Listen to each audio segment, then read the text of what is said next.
Hey everyone, I wanted to give you a video that I just watched. Now, the Spirit of God led me to watch this video. Literally, I wasn't going to watch anything, and I was actually going to leave. And a few things happened where I was literally, I almost trapped into watching this video. I tell you the details, but it's not the point. The point is this one was presented before me through the Spirit, the leading of the Spirit. Okay, so I told you in the last video that the fall equinox has to start before the new year should begin.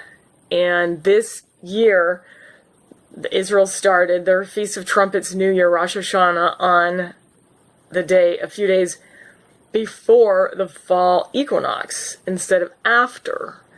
So technically we haven't come into the Feast of Trumpets yet.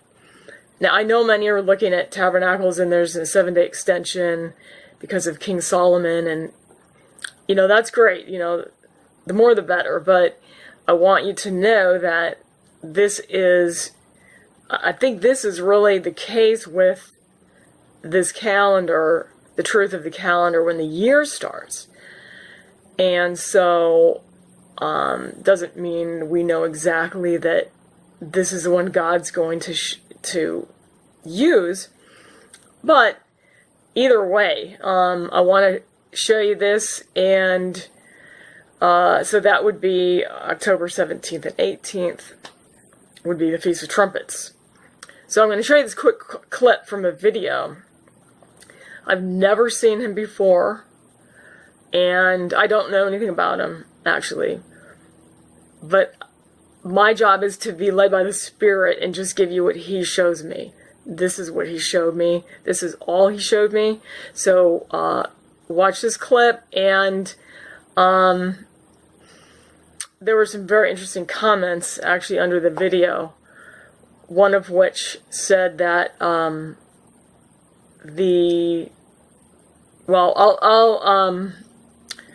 will leave it in the description box instead of tell you now, because I have to remember the details correctly. Okay, so take a look at this.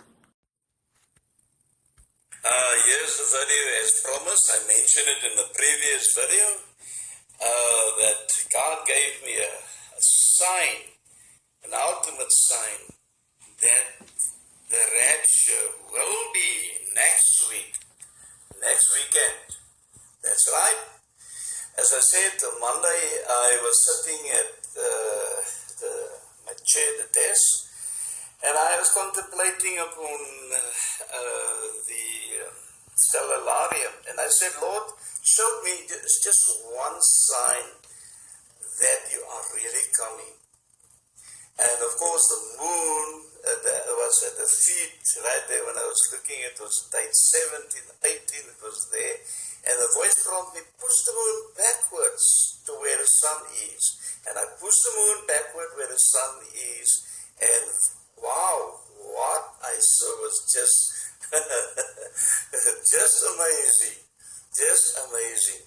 I pushed the moon back, and I found that the sun and the moon aligns with speak up. Of course, the moon is hidden at that time. It is dark.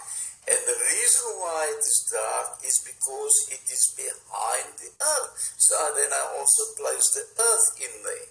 Yeah, so that's what it is. But of course, you don't look at Virgo, the constellations. Virgo is way out.